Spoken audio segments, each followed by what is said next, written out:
May 18, 2017, Sotheby's, New York. The room is silent, save for the rhythm of the auctioneer's chant. The lot in question? A single canvas. 10 minutes, that is all it took. When the hammer finally came down, the price wasn't just a record, it was a paradigm shift. $110,487,500. Rewind 33 years, same city, different world. May 8th, 1984. The same painting crosses the block at Christie's. The price? $19,000. In just over 3 decades, this asset multiplied its value by 5,815 times. It didn't just appreciate, it detonated. But this isn't just a story about inflation or hype. It's a forensic investigation into where value comes from. Is this a masterpiece, or is it just a billionaire's receipt?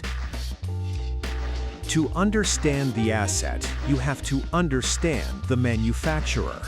New York City, 1982. It was the year Jean-Michel Basquiat transitioned from the streets to the galleries, but the street never left the brush. The work is titled Untitled, but the art world knows it as The Skull.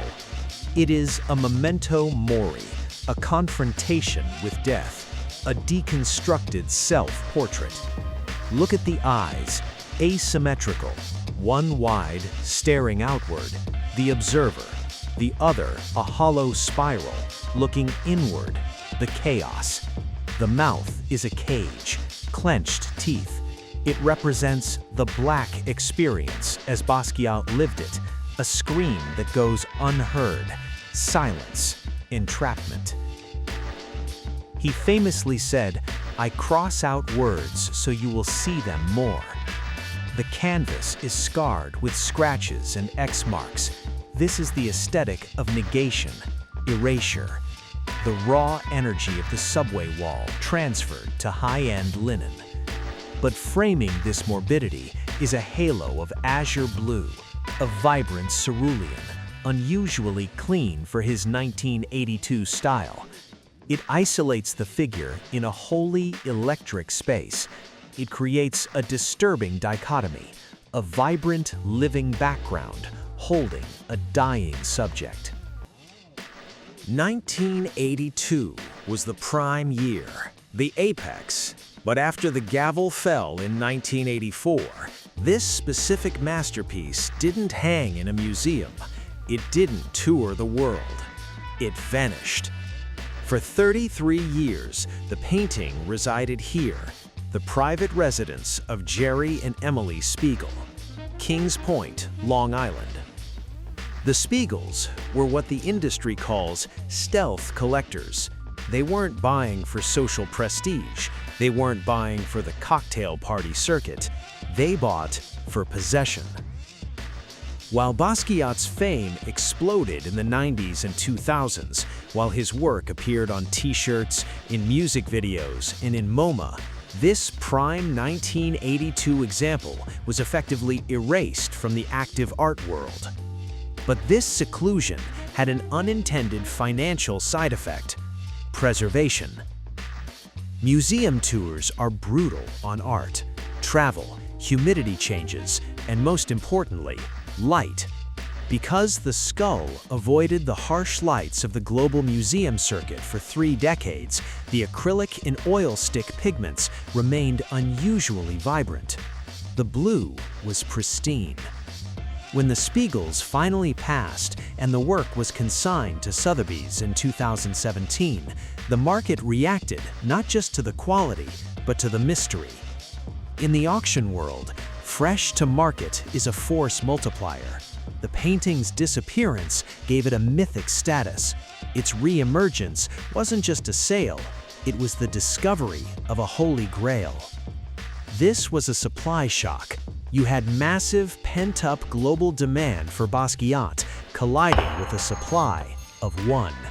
And the price? reflected that collision. Let's look at the numbers. Forget the art for a moment. Look at the asset.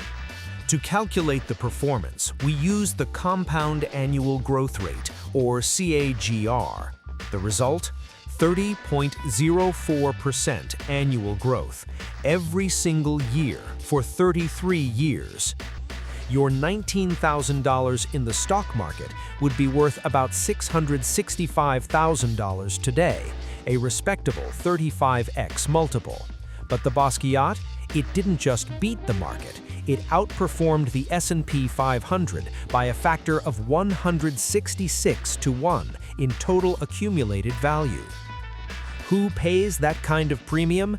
Enter Yusaku Maezawa, founder of ZoZoTown, Japan's largest online fashion mall. Estimated net worth in 2017, $3.6 billion. Maezawa represents the shift from the stealth collector to the transparent steward. Unlike the Spiegels, he didn't hide the purchase. He posted it on Instagram immediately. He shattered the traditional code of anonymity. His motivation wasn't hoarding. He planned a world tour, Brooklyn, Seattle, and a private museum in Chiba. He said, "When I saw this painting, I was struck with so much excitement and gratitude for my love of art. I want to share that experience with as many people as possible." Emotional connection? Sure, but make no mistake, this was a flex, a signal that new money had arrived, and it was willing to pay any price for the best assets on Earth. The history of the skull teaches us that scarcity, provenance, and condition are the drivers of alpha in the art market. It survived the 80s, the vault, and the auction block to become an icon. The sale of this Basquiat proved one thing: art is a financial asset that can outperform the S&P 500. While we can't buy this painting, the market has shifted. Fractional ownership has made this asset class accessible. I've left some research for you in the description.